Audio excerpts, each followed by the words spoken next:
Okay, so good morning. I'm talking to Jonathan Pillot today, and I am super excited because my friend Julie introduced me to him, and she was like, "Oh my God, you have to have this guy." And I think that was like a year ago. So it only took Could me be. 365 days to get It you might have been on. today. Knowing us, it could have been exactly today. Right. Or it's just perfect timing because this is the day that we need to hear what you have to say. So he is the founder, chairman, CEO, all the things. Founder, yeah. Founder of We Are All 18.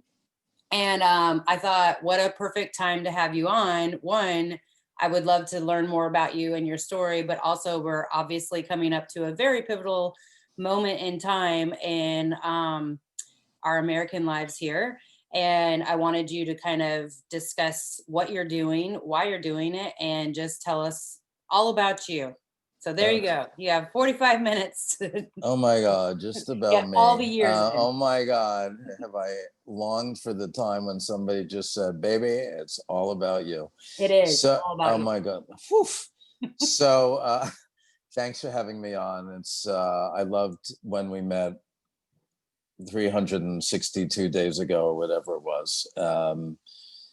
And was inspired by the fact that we aligned around people's stories, and your interest in taking a road trip. I am a road trip warrior. It is what I love. And I like being out with people and all over the country. I'm a native of New York City, of Manhattan. And we are characters who like characters, so I like to find characters all around the country, and you are clearly one. And so it's nice to be seen by someone who it's good to see. So 18 is the name of the brand, and the company is We Are All 18, and the hashtag is We Are All 18, and our Instagram is We Are All 18, and all such stuff. And we are an intergenerational brand that embodies a movement to empower young people. So the focus is on the metaphorical 18, meaning real 18-year-olds, and yet the 18 in all of us, right? What does that mean to any of us to be, when someone hears We Are All 18, Annette, when you heard We Are All 18, did you say, I'm not 18, or did you say, oh, tell me more? What did you think about, that notion? Well, Julie kind of prefaced it a little bit for me before she told me, but at first I was like, oh, at first I thought it was like this, you were going after teenagers, like 18-year-old platforms, and it was just teens and like, Sure. I thought it was kind of like a teeny bopper revival, One Direction, Yeah, that's me. That's me. Yeah. That's And then my I crowd. started looking at That's the my website and I crowd. was like, oh, it is not that at all. No. Yeah. So that was my first impression or first thought. Yeah. So I mean, it's a concept that needs to be shown more than told, but we're really, as I said, trying to tap into the 18 in all of us and whatever that means. And the whole idea was kind of long in the making.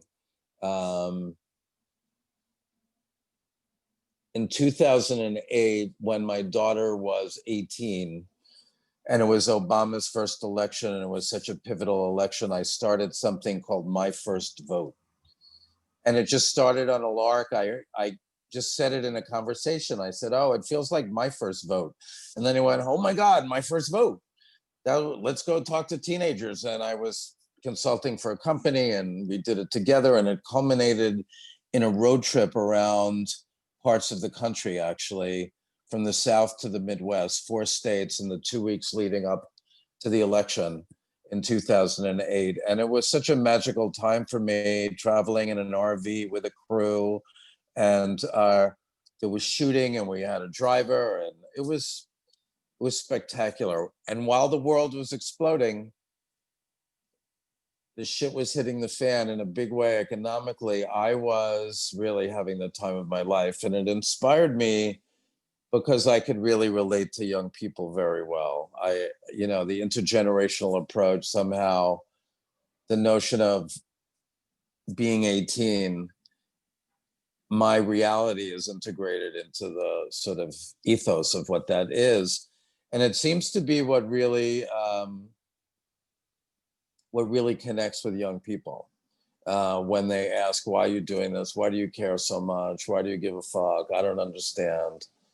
My initial response when someone, a student, a high school senior, had asked me, why do you care so much? And I thought about it and I said, well, and I told them what I just shared with you about 2008 and all of that stuff.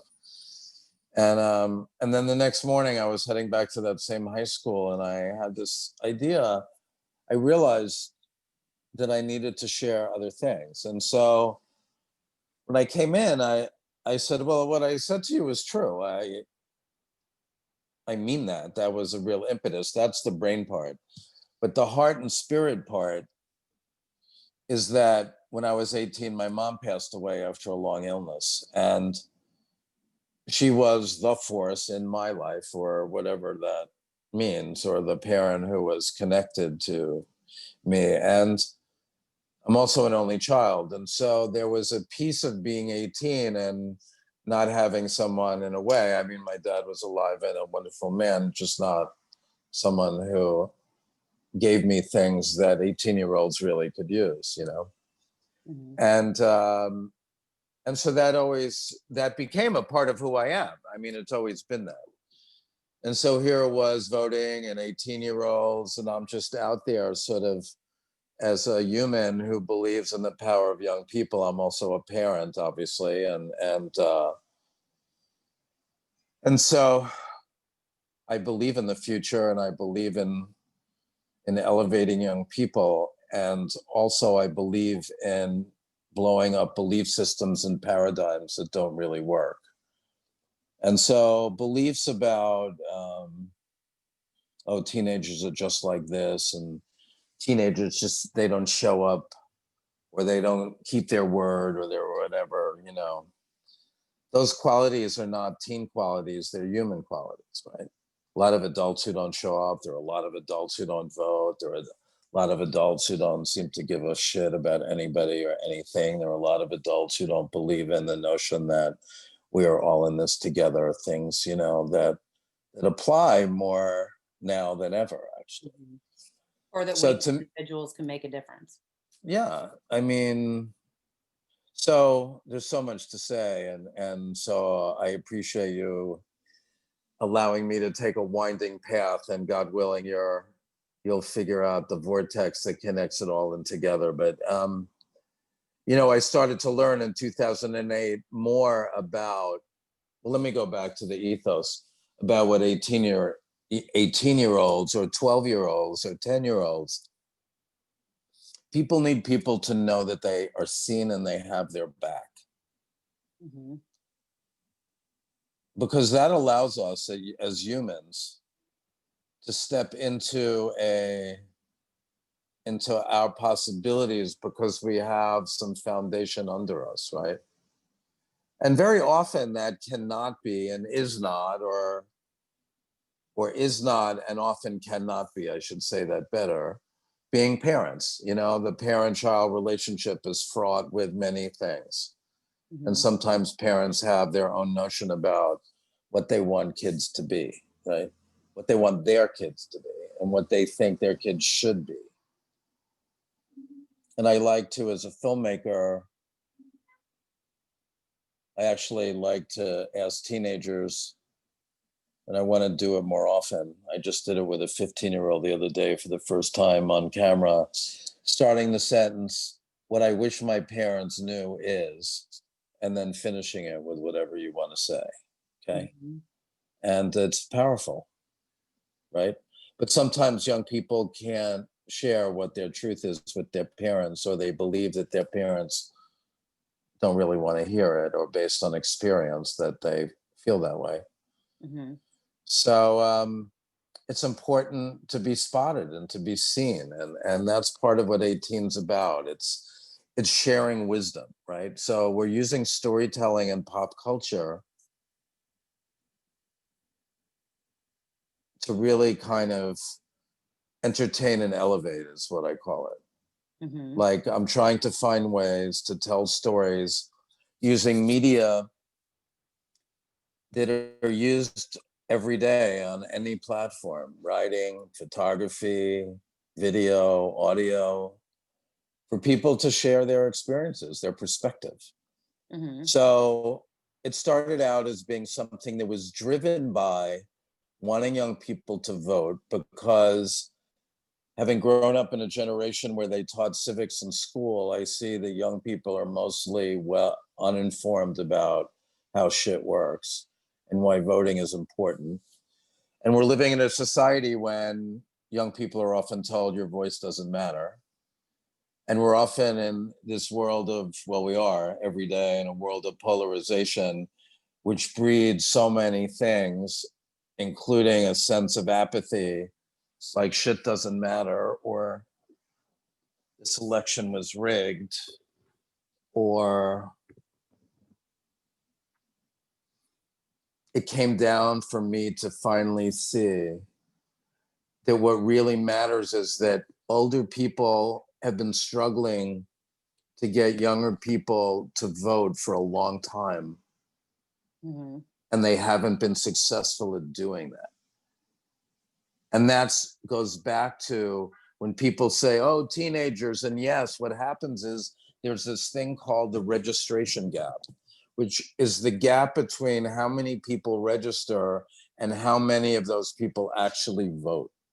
And the gap is widest for young people. The youngest voters have the biggest gap between, they get excited maybe about registering, and then on election day, too many of them think it's not important. Okay. So we're trying to close the gap. Yeah, it's great to register, but let's get the people who are actually registered to actually vote, right? Mm-hmm. And let's get people who are on the outside looking in, thinking that their voice doesn't matter, or that voting doesn't matter, or something that goes to mattering, right? What's going to make them feel like it matters and it's important and it's connected to themselves? So this has been ever evolving for over the last few years. It was inspired by, I mean, after 2008, every year I kind of thought, oh, I really want to relaunch my first vote, and other things would get in the way. And after 2016, and to see what is called democracy at work, and to see the rancor, and then what was growing out of that, and over the last few years, the increasing polarization that is driving people away from each other, I kind of combined a lot of elements over time, not by trying to, but realizing that philosophically, I felt like I had a good sense of at least an approach that might work, that's different, and I thought could be validated by proving our point, Mm-hmm. which is that young people really can be motivated by stories, that all of us are in this together, that older people have a lot of wisdom to share. And if younger people who are not necessarily hearing it from their parents, hearing it from other people, just because nobody's trying to make you do something. One Right. of our things is we're not telling you who to vote for. We consider ourselves nonpartisan, even if those of us have partisan attitudes or beliefs. Every one of us does on some level. But it's like, get the fuck out and be a citizen. Mm-hmm. Vote. I mean, what else? Like, and now more than ever, look how many people were protesting during the pandemic. And my whole thing is protesting without voting is just, okay, why? What's, so I get that we need to create awareness, which is part of why you're protesting. And the more people who protest, the better it is, right? Because then more awareness and it goes out like ripples in a pool. And yet when you have this opportunity on election day to at least stand for someone or something or some issue you believe in, and then you complain afterwards, it doesn't fucking make sense, right? Because you actually have an opportunity to do it. There are a lot of countries that don't. So trying to find a way into the team spirit, into the youth spirit, using themselves to create content and storytelling. And we have two 20-somethings on our board. One's 20, one's 25. I've known the 20-year-old since he was 17. He's a brilliant artist and was very instrumental in how 18 kept evolving. You know, it's all about authenticity. And so when older people are trying to communicate to younger people, you should vote because, or vote, just vote, you know. Teenagers don't want to listen to their parents necessarily. It's part of the natural flow of life, right? But what if you could just take in wisdom, watch some cool shit, hear something in somebody's experience? That's where storytelling can really inspire, because you're not trying to change anybody's mind. You're just opening it. They're opening to, wow, I never thought of that, right? We see it when we go to a movie, when we read a book. It's like, wow, I could do that too. You know, what does it tap into? So it's like, we're not here to be gurus. We're here to be mirrors. And young people's wisdom is important to be heard by older people. That's super, super, super important. There are older people who think, oh, well, the only thing they can learn from a younger person is something technologically, how to use their phone. Right. It's like, my God, young people could teach you about what it's like being a 20-something right now, or a teenager. What's it like living now at a time of Corona? Right. These are the stories, you know. What's teen stress like, Grandpa? You know? Yeah. Teens are suffering from deep stress. Kids are growing up without some of the tent poles and social constructs that you aspire to, like, oh, graduating with your classmates instead of in your bedroom. Right. Or What is that? contact, just like like actual human contact, not technological contact. Yeah, I mean, we are, so the underbelly, exactly, the underpinnings in everything that we do and how we're looking at this. And it was not about, oh, changing the election in 2020. That was not how 18 was started. It was about creating a sustainable brand and a movement that every year is about tapping into the 18 in all of us, including 18-year-olds who can vote, because every year there's somebody's first vote, and every year there's people who don't give a rat's tuchus. That's Yiddish for ass, by the way. And but if I can always throw in a couple of Yiddish words, man, it's part of my teaching, you know. And it's a great word. I mean, tuchus. It's like with the like a challah, you know, like it's a good charoset. It's and it's like also the and but the it just, I know I digress and we're off but this is part of my story too, actually, is just Yiddish in my life, you know, because Yiddish isn't a religion, even though it's mostly spoken by Jewish people, but it's a language, right? It's part Hebrew, part German, part whatever. And for anybody who just it's one of the great languages of the world because it had one word for things that when translated would take you 3 sentences maybe, and you'd still not have it. But one word, you know, you get it. So anyway, a rat's tuchus. There are lots of people who don't care about anybody or anything. And a lot of what 18's about is humanity, right?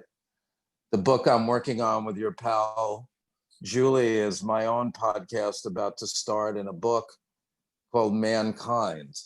And the word mankind has man and kind separated by a period. Okay. Yeah. And just to, again, subtle ways of looking at things differently. You know what I'm saying? And so it's like, oh, wow, mankind, a kind man. Um, wow, a kind white man, you know, like at a time when white men are often at the forefront of being bearers of challenges, right? Right.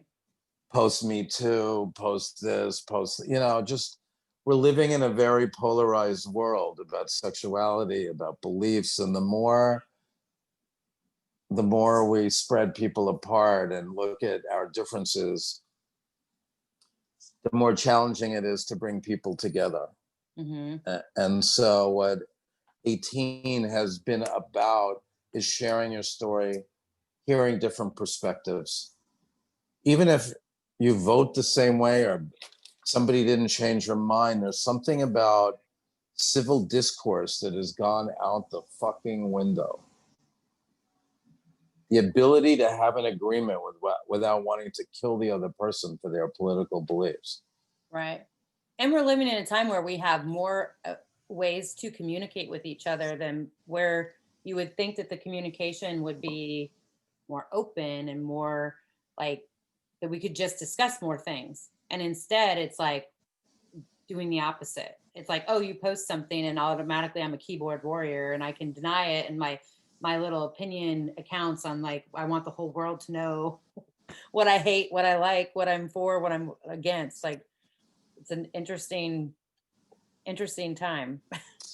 So yeah, I mean, you're speaking to one of my favorite subjects, which makes sense in the context of 18, which is, you know, life is about contrasts, right? And so I think social media is amazing at the potential for good, and it's also the potential for horror and spreading lies and misinformation and bullying and fomenting hate, shit that makes no sense to me. In an And I think, second too. Like what's that? in an instant. Yeah, like bullying in the courtyard and bullying online, Yeah. like both wrong. Mm-hmm. One even more potentially horrible in a way. Not comparing horrors, because having it done in the schoolyard or on the street home or in school is, but the ability to spread hate and really create stress in other people's lives and all of that stuff. Mm-hmm. And that's It's really, like when you go back to talking about 18 being 18 or teenagers or things that they're dealing with that, I mean, when I was 18, or actually until I was 25, 26, I didn't have social media and these things where it's constantly somebody's telling me their opinion and what's going on and like just the overwhelmingness of everyday overload of information and people speaking at me. the onslaught, you know, it's like we're all overwhelmed Mm-hmm. at every place, right? Every place you go, there's a sign about something, advertising, you know, like communication is out there, but Mm-hmm. so much is being thrown at you, and it's very hard. And people are yeah, overwhelmed and what to do about it. And I just think about young people growing up um, at a time when what to make of all of it, you know. Mm-hmm. And now with the future kind of being different than it ever was, meaning there's almost no pathway to getting an understanding of what's going to happen. There's no one to ask, right? Mm-hmm. So nobody knows what it's like being through a pandemic that affects everybody on the planet. Right. So it's like, oh, people start rethinking their choices and rethinking what they believe in. And even more important, to connect with young people, to empower them to believe in, okay, this is, no matter how this went down, a lot of people blame boomers. It's a lot of reasons, a lot of reasons, okay? The point is here, what are we doing about what is? Not about what was supposed to be. I call it the woulda, coulda, shoulda show. You know, I want to go around the country talking to people about what's your woulda, coulda, shoulda story. Just one, right? Just one. And now tell the other side of that story, because how do you want to recreate that story, right? What's the narrative that you now want to have and be? And to get young people to be able to see that their voice matters, and that their voice, at least as it relates even just to voting, we are so much bigger than about voting. We're about empowerment from the inside. And yet saying to people, if you believe that your voice and your life matter, how could you not vote? I mean, it's just because it conceivably, I mean, this election is a monumental election on so many levels. And if you don't participate, then you lose your voice to complain. And you're allowing, I mean, we have this saying, I mean, I don't know who said it first, but a vote for nobody is a vote for somebody. Somebody's getting helped by you not voting on some level. And then more consciousness, you know, it's like, what is my one vote? I'm just a red voter in a blue state, or a blue voter in a red state, or whatever. I'm just 18 and I don't know the issues. Just pick one issue. Just pick one and find out the candidate that supports you on that issue. And maybe see what else they believe in. Because otherwise, decisions are getting made that potentially you have a hand in affecting. And it's easy to believe these days that your voice doesn't matter. The Electoral College makes a lot of people believe that their voice doesn't matter. 2 presidents have been decided where the people who won didn't get the majority of the votes. Right. That happened again in 2016. I still, and as a 40-year-old adult, am very confused by the Electoral College. Right. Well, it was based on an old, I mean, anybody who knows anything about it, and I am not an expert, all I know is that it was based on a time, a long time ago, that rewarded, you know, the owners of farms and agricultural areas, and empowered states in ways that are disproportionate now to the way it is. Right. And it really does make no sense. I mean, if we are the United States,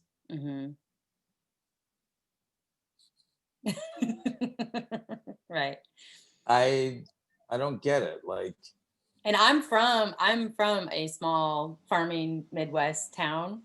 And so where? I've seen, like, even on Facebook, it's really strange because I have this, I have a very conservative side of my friends and family, and I have a very liberal side. Like, I'm pretty moderate, but I've seen all these, like, explanations as to why the Electoral College is important, or why, like, individual voting. And I'm just like, in my mind, like, when you have a vote, it's like every individual, you know, we have if there's 5 people, that 5th person really makes a difference, or everybody makes, you know, like, everybody makes a difference.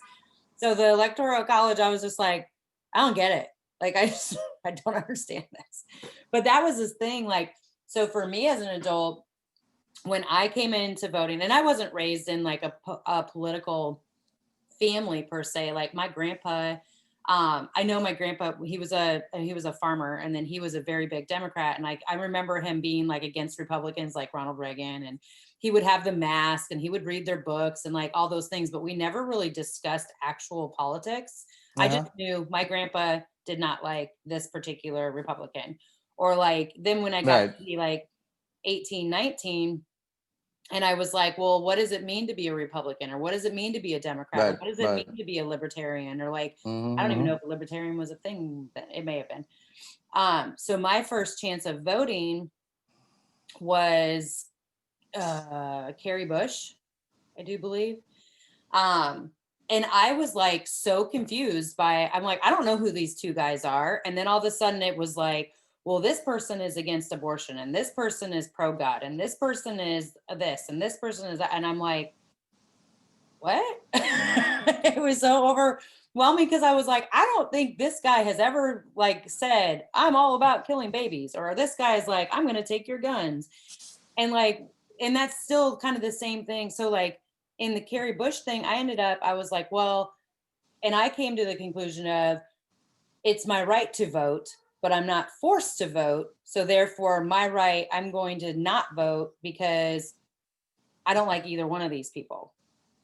And then for the next 4 years, I was like, well, I guess I could have voted, and I didn't. So then when the next game came around with Obama but Obama and Bush, my brain does not work all the time, but those two, uh, Obama and McCain. and McCain, yes. I was just like, okay, change, good, all these things. And like, I felt so empowered to actually vote and to have like by that time I was like 26 or 24 or something like that. And like, was really excited about it. And then now with this election, I'm almost like, I mean, I will 100% vote, 100% vote, but it's That's good to almost, hear. yes, no. I mean, well, I voted twice out of the times that I've been an adult. So I've missed it Uh-huh. 3 times. Um, but like this one, it's almost like overwhelming media though, too. So like, how are you getting to all of these? Like, how are you continuing getting to people and getting above the noise and getting above the overwhelming amount of just. It's hard. It's really hard. I mean, we've pivoted, so this road trip, we were supposed to be on a road trip from April to November. Mhm. When I say supposed to, that reminds me of another piece of, this might be Talmudic Hebrew wisdom, but it's like people make plans and God laughs. You know what I mean? Yeah. So the truth is, supposed to, people are learning now. They don't know what's supposed to happen anymore. And so planning becomes hard for businesses or people. I just sort of thinking about that every day, about how the unknown, living in the unknown, affects lots of people, everybody basically.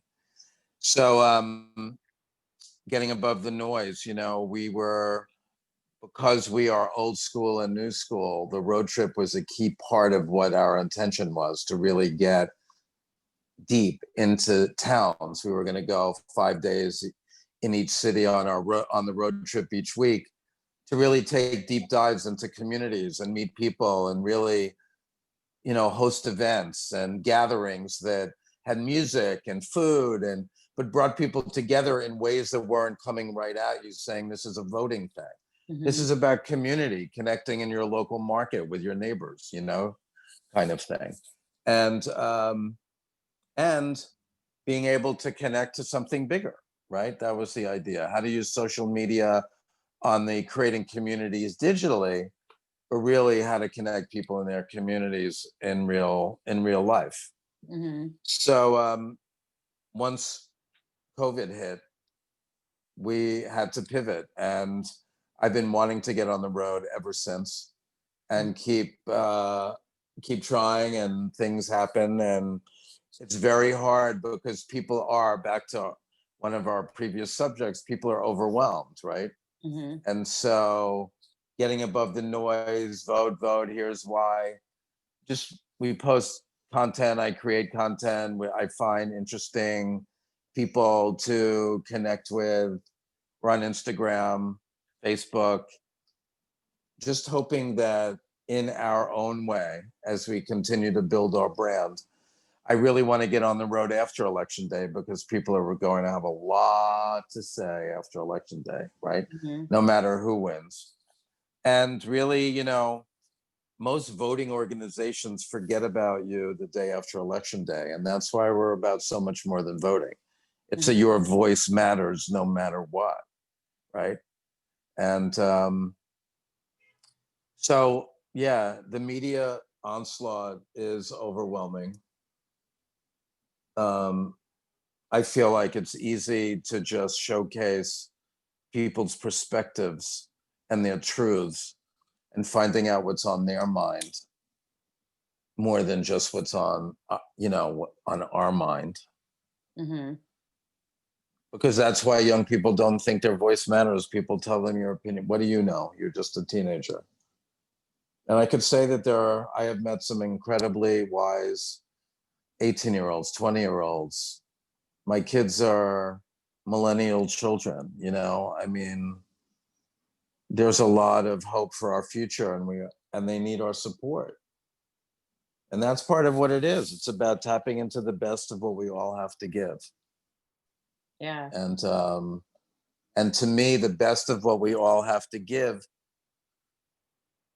at the heart of it is the 18 in all of us, that metaphorical thing. It's that we have hope, we have choice, we have power. It's about transition. What happens when you're 18? You're on some level, you just got the right to vote or to drive in some places or whatever, but certainly to vote as a citizen, as an adult, right? Right. So what does that mean? We have a choice like that all the time, every day, every year. So, you know, I always I'm an optimist, and I feel like the best people to be optimistic about are young people. And one of the things that I always say about my work in general is because I am and have always been a bridge, which is infused into what 18's about from a generational standpoint. But it's been a bridge between genders, between races, between ages, I just see people pretty much for what they are. And I believe that, what's that? That it's a beautiful way to live life. I don't know. I just my kids' friends become my friends if they want to be friends with me, you know? We go out, we go for drinks. I call on them for their wisdom. One of the few people really, really inspiring me these days is one of my son's best friends, who's 25. I mean, his notion of how to bring spirituality and social activism together and how to lead one's own life through a challenging time. It's very inspiring to me. And I just mean that as one example of, we get inspiration wherever, right? I hang out with women more than men. I find them generally more interesting, and they play a wider swath on a wider field. And I've learned so much from the wisdom of women. And why women's rights. I've been marching for women's rights since the 60s. And, you know, I have my hippie values. And I actually believe in the best of what those are. And this idea that people talk about now, we are all in this together, is we've been talking about it at 18 since it started, right? That's why.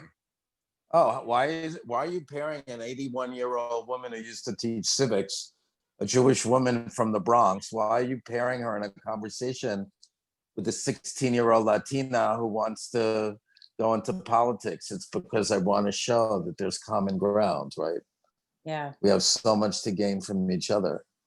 And I love connecting people in ways that transcend race and ethnicity and geography and gender and sexual orientation and even political thinking, right? Where are you politically on the spectrum?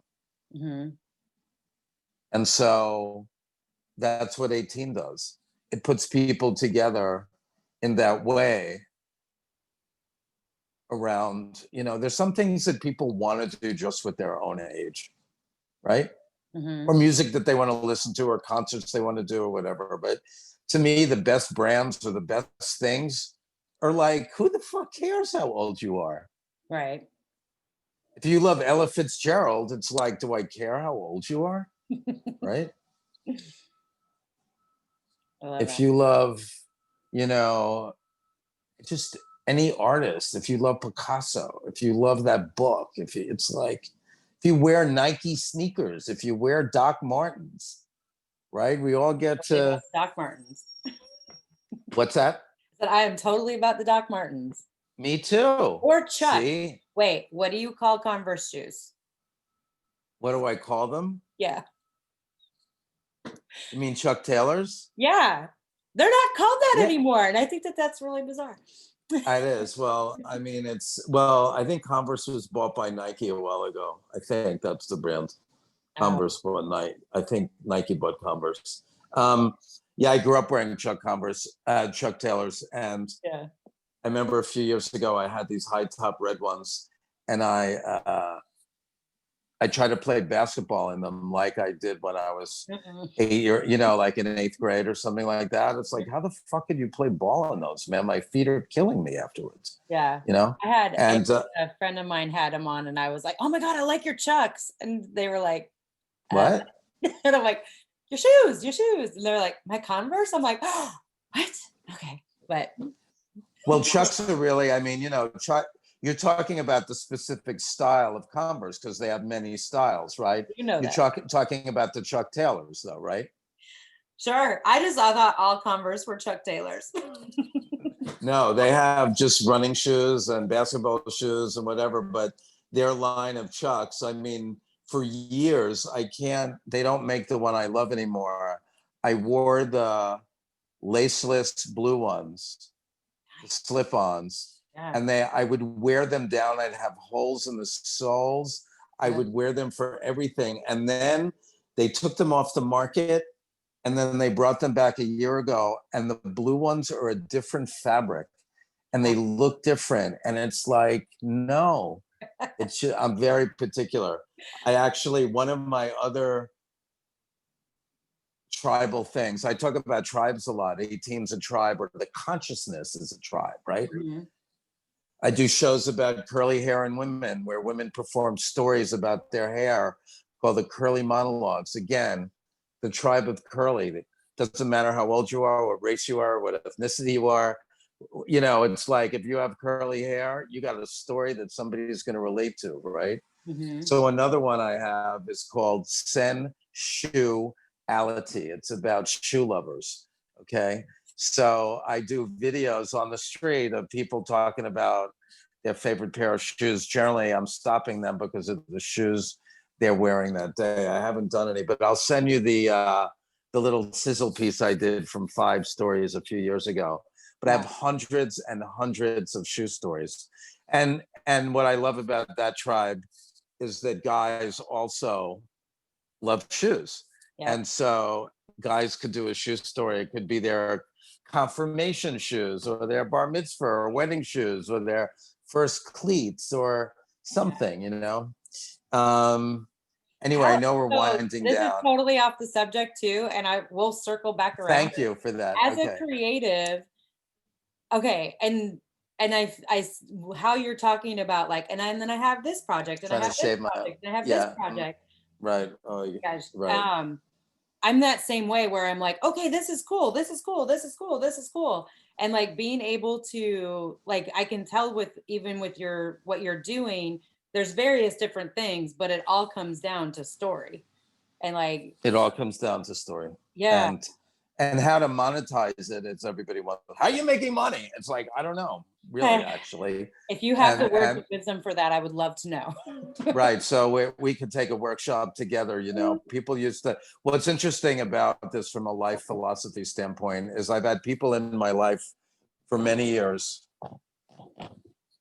who used to say, in a sort of frustrated tone when they would hear about another of my ideas that isn't just off the top of my head. They'd be ideas that I wrote up, and I could send you a whole 5 pages on it. But they'd go, why don't you just pick one? And I'd be saying, that's kind of like asking me which of my kids I like better. Okay. So if you want to fund one, I'll focus on that one for you and with you. But why do I need to focus in one when I don't know where the money's going to come from, which one's going to have money or anything like that? I try to move them along.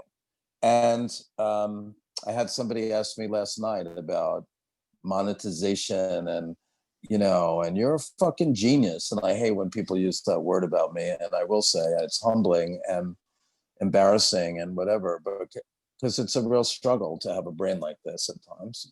And it's actually the kind of wisdom that I want to share with younger people, right? And the perspective of what is it like to have a brain that fires off stuff and ideas, and how do you marshal that to be successful, right? Instead of being made wrong by somebody telling you, focus on one, So what I did with 18 was I felt like it was the first time I was called upon to focus in on just one. And look what happened. We had to pivot all focused on as it evolved into getting to a road trip in the 6 months leading up to the election and having this massive effect on empowering people and snap, crackle, and fucking pop. You know what I mean? So one of the questions, what have you had to say goodbye to? What have you had to say hello to during Corona? What have you had to welcome in? Those two things are always at play, and it's the contrast, right? How do I live with the disappointment of I was never able so far to manifest what I wanted to, which is a kind of road trip that may not be able to be had, or like, there's no Broadway shows. There's no, it's like people are not sitting in rooms going to events. How has the world changed when we have less human interaction, right? Right. So here I was, picking one, waiting to monetize it in a way to show people this is what the fuck we're all about. And the road trip was going to be our real money raising vehicle, if you will, because people would go, I know it. Holy shit, look what these crazy fuckers are doing around the country, right? Anyway, I say that just all in light of, it's important to, I always had projects that I would consider top drawer, middle drawer, and bottom drawer. The top drawer ones are the ones that I'm thinking about every day. Doing something about, writing someone, thinking about, because so much of creativity comes from thinking about it, not in the, okay, I'm going to sit down and think about it, but in the walk to your car, on the subway, on the bicycle ride, making dinner. It's like coalescing thoughts, bringing them together, all that kind of stuff, And then you have the middle drawer ones, which are, you think about maybe every week, or they're there, but it requires some element, but it can't be an everyday thing. And then there's the bottom drawer ones, which actually one might love as much as the ones in the top drawer. It's just that maybe the timing's not right. They come out if somebody says, hey, I'm looking to do a project about a road trip reaching young people, and you're like, holy shit, I hear it's in the bottom, Here it is. Oh, you have one? Yeah. But it was, oh, wow. Okay. Then let's talk about it. So it's a lifetime. As life changes and you realize, time is precious.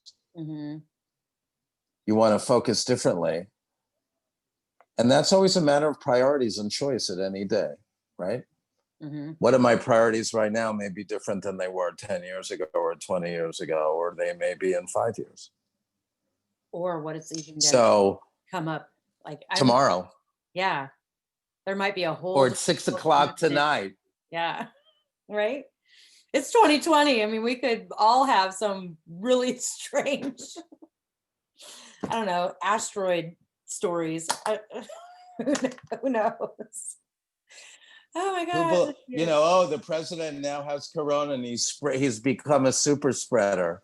How could anybody vote for that guy on some level when he lied to the American people? I don't understand shit like that. Yeah. Even if you were voting for him beforehand, I don't understand. Yeah. If he had just said, there's some crazy shit going on, wear a fucking mask until we figure this shit out, he would have been reelected in a fucking heartbeat by saving lives. I don't understand. Yeah. That's the part that confounds me. Yeah. And people defend it. And it's like, oh, I'm sure that's the only lie you've told in the last 4 years, sir. Right. Last 4 minutes. Oof. 4 seconds. Oh. Fucking seconds. Anyway, yeah, so optimism. Let's try to end on optimism, okay? Yes. So I hope that people really step in and understand the power of voting. The young people step into their power and really, believe that the first step in creating the life that you want to have, no matter what your circumstances are, and we're all born to different circumstances. Not all of us have to be victims of circumstances. Some of us we're all, though, products of circumstance. Mm-hmm. Who we're born to, where we live, what our birth line was, who our friends were, every event that's happened to us, what we start to believe from those experiences, all of that. Mm-hmm. So, and yet not all of us, as I said, have to be victims of our circumstance. And so there are people who create magic out of thoughts and ideas. And it starts from the inside. It starts from us believing that we can. If we don't believe that we can, then how are we ever going to do it, right? And that just relates to the collective. Young people need to believe that, they are the biggest voting bloc, and they could literally change every election locally, nationally. Yeah. It's like, man, you could do it. Yeah. But you have to want to, not just talk about it. Talk is fucking cheap. You willing to wait on the vote? You willing to wait online to March? Are you willing, you willing to wait online for a Chick-fil-A? Right. You're passionate Coffee. you're passionate about something. Yeah. Like, it's just like if you're as passionate about who won the NBA championship, man, those NBA players are asking you to vote. So Yep. anyway, it's I hope one day that you and I that I can be a passenger on your bus. Yeah. Well, I need to. I know I'm doing like my goal was to get in there and do like one whole big year-long trip. I understand. Yeah, we all had those. Yep. And now what I'm thinking is, what if I just have to do small trips? Like I'll go to Florida and then I come back, and then I go to Arizona and I come back, and I go to New York and I come back. Like, and there's many places along the way. Yes, I may have to do it in little tidbits, but I would love to get to New York. Terrified to drive a school bus in New York. No, but what I'm saying is I would come down to where you are. Yeah. And drive somewhere with you to capture the kind of stories that we both are interested in capturing. Yeah. So if you were driving to Florida, or when you do that, or when you go to Arizona, just keep me in your phone book for that reason if you want somebody potentially on the bus, because you never know what I'm doing. Yeah. That'll be fun. Okay. Yeah. I also want to do, I might even end up in California in January or February. Okay. I don't know what my life's like. It depends. All of it comes down to money and just ability. But you know what? This whole thing has been happening at a really strange, out of my control, even possibilities of what's happening. And so I can only imagine what's to come. So it's so crazy and weird. But I mean, it's it's stuff like this, the project I'm doing connected me to Julie, which has connected me to you, which I'm sure will connect me to somebody else. Like, Oh, yes, it will. it's so weird. Like, and the world is just a lot more connected than we all want to admit, I think. And we're all more alike than we are different. Like, it's Well, just, we are members of the tribe that believes that, yeah. Annette. And I like being in your tribe relating to that. We have a for-profit company and we have a non-for-profit foundation, and the nonprofit foundation is called the We Are 1 Degree Foundation, because I've long believed that when people talk about 6 degrees of separation, I actually joke that in my life, in my world, it's 1 degree. Mm-hmm. And so we are all interconnected. If only more people really understood that them throwing a bottle in the ocean is affecting somebody somewhere else. If we only believe that the pollution that we're emitting from our cars is affecting people somewhere else, or our trash, or our wastefulness, or Yeah. our mindfulness, right? Our anger is affecting somebody somewhere else. Mm-hmm. I mean, Because just then you have a shitty smile. day and you yell at somebody else, and talk about paying that forward, right? Right. So I'd rather smile at people and then have that paid for. Well, you have a great one to use, so Uh, I'm glad you're using it for good. yes, exactly. Use that smile for good. Right. Oh, this was fantastic. I'm so glad I got to sit and listen to you. I'm so glad that, I mean, I learned a lot from this, and then I cannot wait to partner with you even more and get this word Let's out. do it. And, I'm really serious about your road trip. I mean, I uh, have no idea where I'll be, but just keep me in mind, because you never know. yes. That's another one of my favorite mottos that I want. This is where elder wisdom comes in. It's like when you've lived on the planet long enough, you've seen a lot of different things, and you start to kind of unfold your own personal philosophy, which is often different than what some of which you may have thought of it when you were 18, you know? Mm-hmm. But one of the real notions of optimism is that in any day, you really never know what's going to happen, right? And if you put yourself out there. Yeah. So people, what we need more is expansion, and there's so much influence really making people contract. Yes, for sure. Oh, So keep me in your phone book, keep me in your speed dial, keep me in your thoughts, keep me in your road trip thoughts, and I yeah. hope And we'll also, talk again if you soon. end up having like some, well, who knows what the hell is going to happen with events and everything else. But if you end up being like, holy crap, I'm about to interview yada, yada, yada, or we're doing an event, yada, yada, like, let me know, because there's a chance that I can be like, yeah, okay, cool. It will take me like a week to get to you, Right. but Good. Yeah. that's always a Good. possibility too. Well, somebody should be making a documentary about your bus, that's for sure. So I it's just tried. great. It's just great what you're doing. I tried pitching it to Netflix, and I thought I had a connection at Netflix. And then I found out the Mm. guy totally shot me down. He's like, nobody wants to see that. Nobody want. And I'm like, what the fuck? I'm like, yes, they do.